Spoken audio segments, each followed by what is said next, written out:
তোমাদের অনলাইন ক্লাসে স্বাগত জানাচ্ছি।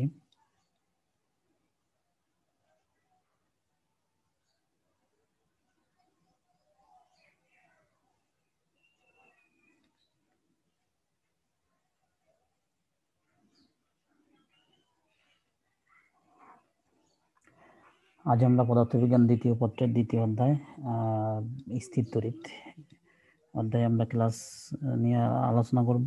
তোমাদের অষ্টম ক্লাস এটি। এই ক্লাস শেষে আমরা যেগুলো জানতে পারবো তা হচ্ছে তড়িৎ ধারকত্ব কি, গোলাকার পরিবাহীর ধারকত্ব সম্পর্কে ধারণা পাবো আমরা। গোলাকার পরিবাহীর ধারকত্ব, তড়িৎ ধারক কি এবং গাণিতিক সমস্যা, এগুলো নিয়ে আমরা এই ক্লাসে আলোচনা করব। প্রথমে আমরা আসি ক্যাপাসিট্যান্স, তড়িৎ ধারকত্ব। কোনো পরিবাহীর বিভব 1 একক বাড়াতে যে পরিমাণে চার্জের প্রয়োজন তাকে ওই পরিবাহীর ধারকত্ব বলে। কোনো পরিবাহীর বিভব যদি 1 একক অর্থাৎ 1 ভোল্ট যদি বাড়ায়, তাহলে বাড়াতে যে পরিমাণে চার্জ আমাদের প্রয়োজন তা হচ্ছে তার ধারকত্ব। আমরা যেমন জানি যে কোনো বস্তুতে যদি তাপ প্রয়োগ করি তাহলে তাপমাত্রা বাড়ে, তাহলে কোনো পরিবাহীতে যদি আধান প্রয়োগ করি তাহলে এর বিভবও বাড়বে একই রকম ভাবে। আধান যত বেশি হবে তার বিভব কি হবে, বিভবও তত বেড়ে যাবে। তো সেরকম ভাবে যদি আমরা একক পরিমাণে বিভব বাড়াই, তাহলে বিভব বাড়ালে যে পরিমাণে আমাদের চার্জের প্রয়োজন হবে তাই ওই পরিবাহীর ধারকত্ব। কোনো পরিবাহীর বিভবকে আমরা যদি ভি বলি এবং ভি পরিমাণে যদি বাড়াই, তাহলে কিউ পরিমাণে যদি চার্জের প্রয়োজন হয়, তাহলে তার ধারকত্বকে আমরা লিখতে পারি সি সমান কিউ বাই ভি।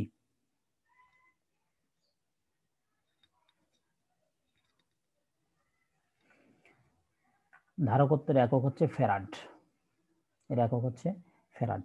কোনো পরিবাহীর বিভব যদি 1 ভোল্ট বাড়ায়, তাহলে যদি 1 কুলম্ব চার্জের প্রয়োজন হয়, অর্থাৎ কোনো পরিবাহীর বিভব 1 ভোল্ট বাড়াতে যদি 1 কুলম্ব চার্জের প্রয়োজন হয়, তাহলে ওই পরিবাহীর ধারকত্ব হবে 1 ফ্যারাড।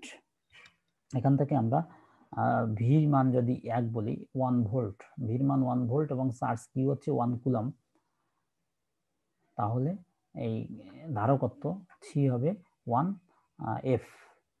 অর্থাৎ কোনো পরিবাহীর বিভব 1 একক বাড়াতে যদি 1 কুলম্ব চার্জের প্রয়োজন হয়, তাহলে তার ধারকত্বকে আমরা বলছি এবারে 1 ফ্যারাড। তাহলে 1 ফ্যারাড সমান 1 কুলম্ব পার ভোল্ট। এই যে কুলম্ব, আর যেহেতু ভোল্ট নিচে আছে তাহলে আমরা বলতে পারি কুলম্ব পার ভোল্ট। তাহলে ফ্যারাড হচ্ছে একটা বড় একক। এই ফ্যারাডকে আমরা ছোট এককে প্রকাশ করতে পারি মাইক্রো ফ্যারাড। 1, এই চিহ্নটা হচ্ছে মাইক্রো ফ্যারাড। 1 মাইক্রো ফ্যারাডে কত, 10⁻⁶ ফ্যারাড। আরো ছোট একক হচ্ছে পিকো ফ্যারাড, 1 পিএফ, পিকো ফ্যারাড। 1 পিকো ফ্যারাড হচ্ছে 10⁻12 ফ্যারাড। এটা অনেক ছোট একক।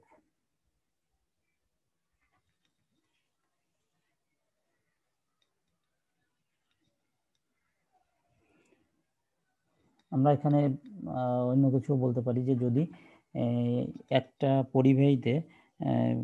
পরিবাহীর যদি ধারকত্ব বলে দিলাম যে আমরা 20 ফ্যারাড, কোনো পরিবাহীর ধারকত্ব 20 ফ্যারাড, তাহলে আমরা কি বুঝবো এই ধারকত্ব 20 ফ্যারাড বলতে বুঝবো পরিবাহীর বিভবকে যদি আমরা 1 ভোল্ট বাড়াই, 1 ভোল্ট যদি বিভব বাড়াতে আমাদের কতটুকু চার্জের প্রয়োজন হবে, 20 কুলম্ব চার্জের প্রয়োজন হবে।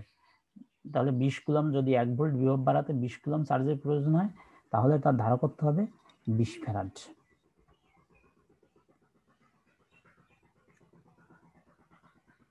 এবার আমরা একটা গোলাকার পরিবাহীর ধারকত্ব নির্ণয় করব। আর ব্যাসার্ধের একটা গোলাকার পরিবাহী বিবেচনা করি। আর ব্যাসার্ধের এখানে একটা চিত্র দিতে হতো, চিত্রটা দেওয়া হয়নি। যাই হোক, আর ব্যাসার্ধের আমরা একটা গোলক কল্পনা করি যার ব্যাসার্ধ হচ্ছে আর, যার আধান কিউ এবং বিভব ভি। গোলকে আমরা কিউ আধান প্রয়োগ করলাম এবং বিভব হলো ভি, তাহলে তার ধারকত্ব আমরা লিখতে পারি সি সমান কিউ বাই ভি। আমরা জানি যে একটা গোলাকার পরিবাহীতে যদি কিউ আধান প্রয়োগ করা হয়, তাহলে আধান তার বাইরের চারপাশে ছড়িয়ে পড়ে। ভিতরে কোনো গোলাকার পরিবাহীর ভিতরে কোনো আধান থাকে না, সব আধানগুলো পৃষ্ঠে ছড়িয়ে পড়ে। পৃষ্ঠ থেকে দেখো গোলকের আধান পৃষ্ঠে সর্বত্র সমানভাবে ছড়িয়ে পড়বে এবং পৃষ্ঠের বলরেখাগুলোকে পিছনের দিকে বর্ধিত করলে গোলকের কেন্দ্রে মিলিত হবে। পৃষ্ঠের সব জায়গায় যদি সরানো থাকে তাহলে সেই বলরেখাগুলোকে যদি আমরা পিছনের দিকে বর্ধিত করি তাহলে মনে হবে যেন কেন্দ্র থেকে সেই বলরেখাগুলো বের হচ্ছে, অর্থাৎ পৃষ্ঠের বলরেখাগুলোকে পিছনে বর্ধিত করলে গোলকের কেন্দ্রে মিলিত হবে এবং কেন্দ্রে কিউ চার্জ গোলকের কেন্দ্রে কেন্দ্রীভূত মনে হবে। অর্থাৎ যে কিউ চার্জটা আমরা প্রয়োগ করলাম গোলকে, সেই গোলকের পৃষ্ঠে ছড়িয়ে পড়বে সব জায়গায়।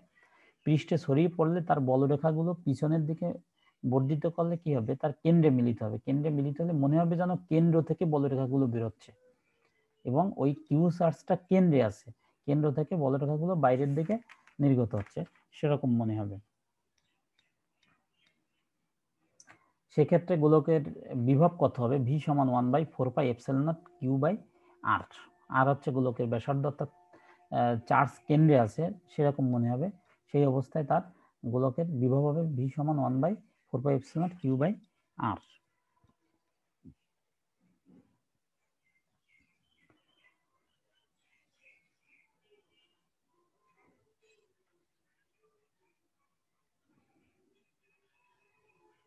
সুতরাং ধারকত্ব 1 নং সমীকরণ থেকে লেখা যায়। আমরা 1 নং সমীকরণ ধারকত্ব দেখে আসছি, সি সমান Q/V। দেখো সি 1 নং সমীকরণে আছে সি সমান Q/V এবং ভির মান আমরা পেলাম 1/4πε0 Q/r। তাহলে এই যে ভির মান, এই ভির মানটা আমরা এই 1 নং সমীকরণে বসিয়ে দিব ভির মানটা। তাহলে 1 নং সমীকরণে বসালে কি হবে, এই কিউ এবং কিউ, এই দুইটা কিউ কাটা যাবে আর এই অংশটা উপরে চলে যাবে।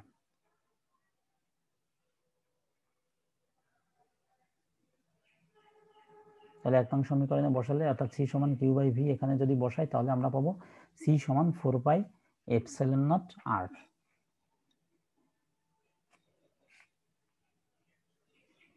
তাহলে আমরা কি বলতে পারি যে এখানে ধ্রুবক 4πε0, 4 ধ্রুবক, পাই ধ্রুবক এবং এপসিলন হচ্ছে শূন্যস্থানের ভেদন যোগ্যতা। তো শূন্যস্থানের ভেদন যোগ্যতাও ধ্রুবক, তাহলে তার ধারকত্ব কিসের উপরে নির্ভর করে? তার ব্যাসার্ধের উপরে নির্ভর করে। ধারকত্ব হচ্ছে ব্যাসার্ধের সমানুপাতিক। ব্যাসার্ধ যদি বাড়ায় তাহলে ধারকত্ব বাড়বে, অর্থাৎ যত বড় গোলক হবে তার ধারকত্ব তত বেশি হবে, সে তত বেশি চার্জ সঞ্চয় করে রাখতে পারবে।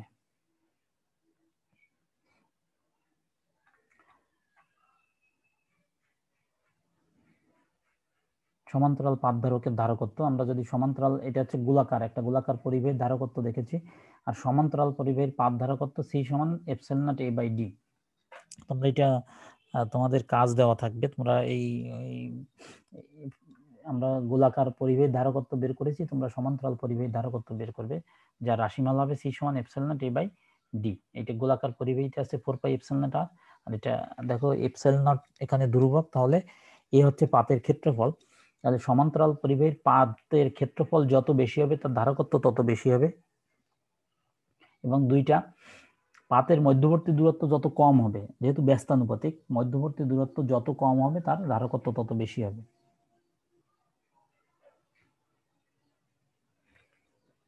এরপরে আমরা আসি তড়িৎ ধারক, অর্থাৎ যে ধারণ করবে চার্জ, যে ধারণ করবে। ধারকত্ব বজায় রাখার জন্য যান্ত্রিক কৌশলকে ধারক বলে। ধারকত্ব বজায় রাখার জন্য, ধারকত্ব অর্থাৎ চার্জ ধরে রাখার যে ক্ষমতা, সেটা হচ্ছে ধারকত্ব।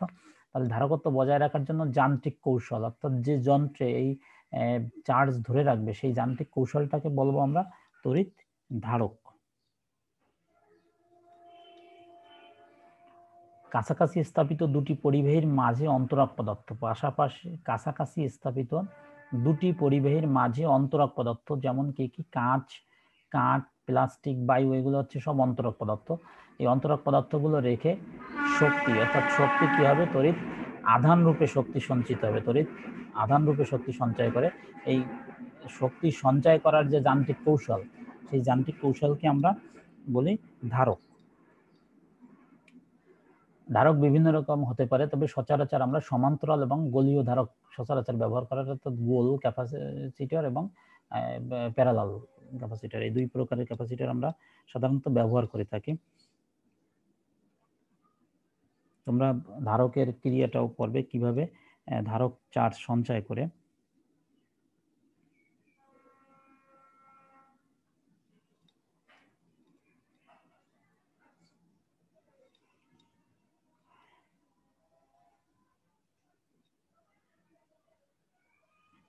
এটা সাধারণত এই ধারকটা প্রথমে ব্যবহার করেছে লিডেন বিশ্ববিদ্যালয়ের একজন অধ্যাপক ব্রোয়েক। তিনি এই কৌশলটি আবিষ্কার করেন। তাই এর আর একটা নাম আছে, এই ধারকের, তড়িৎ ধারকের আর একটা নাম হচ্ছে লিডেন জার। সাধারণত দুইটা পরিবাহীর পাত থাকে, একটা ধনাত্মক পাত আর একটা ঋণাত্মক পাত। দুইটা পাত থাকে, দুইটা পাতের ধনাত্মক চার্জ, কোনো একটা ব্যাটারি যদি আমরা তাতে সংযোগ দেই, কোনো একটা ব্যাটারি সংযোগ দিলে ব্যাটারি থেকে সে ধনাত্মক আধান সেই চার্জ গ্রহণ করবে, এবং ধনাত্মক চার্জ যত বাড়বে সে ঋণাত্মক চার্জ তত বেশি, অপর পাতে ঋণাত্মক চার্জ সে ধরে রাখবে তত বেশি পরিমাণে।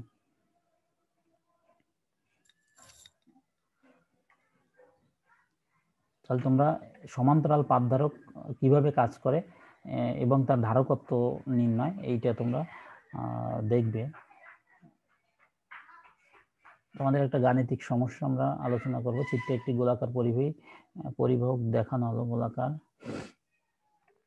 দেখো একটা গোলাকার পরিবাহক দেখানো হলো, একটা গোল পরিবাহকে 30 কুলম চার্জ আধান প্রদান করা হয়েছে। চিত্রে পি কিউ আর তিনটি বিন্দু এমন ভাবে অবস্থান করছে যেন পি কিউ সমান কিউ আর সমান 15 সেন্টিমিটার, অর্থাৎ এর মধ্যবিন্দু থেকে এর দূরত্ব হচ্ছে 15 সেন্টিমিটার এবং মধ্যবিন্দু পৃষ্ঠ থেকে আর এর দূরত্ব হচ্ছে 15 সেন্টিমিটার। তাহলে বর্ণিত ধারকের ধারকত্ব নির্ণয়, এই একটা গোলাকার পরিবাহক আছে, এর ধারকত্ব আমাদের নির্ণয় করতে হবে।